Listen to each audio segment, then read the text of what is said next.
as you see, I'm here in Vivian Hair Design, and I have with me here a lovely, nice lady from Germany, Birgit. Yes, and this is her hair. As you see, she has very, very long hair, and we just put her some highlights, and we will show you later how they are. Very nice, beautiful highlight. And this is her hair. It's very, very long, and she wants to change her hairstyle. And we are thinking to make for a lovely, nice bob line, but very long bob line. So, Birgit, do you want to say anything to everybody there in the ward? Yes, hello. I'm always very afraid to go to a hairdresser because very often I'm very upset when I come home. So, I hope. This is first time in Vivian Hair Design, Yes. and she had very bad experience everywhere, unfortunately. But now today she's here with us. We are very happy to do your hair, and we will show you. We're going to do a lovely, nice bob line. We will say bye now. Okay, Bye-bye. see you later. Bye.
my model first time here in Vivian Hair Design, Bridget from Germany. And this is her hairstyle. This is the result. Lovely, nice bob line. Very long bob line. So you can move your head, Bridget, so you can see it. Yes, very nice.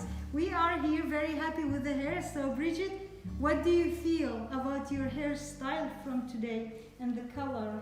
I'm very happy. Thank you very much, Amal. Very, very nice. Thank you. Thank you very much, Bridget, for visiting us from Germany, first time in Vivian Hair Design Spain. Bye-bye. Bye.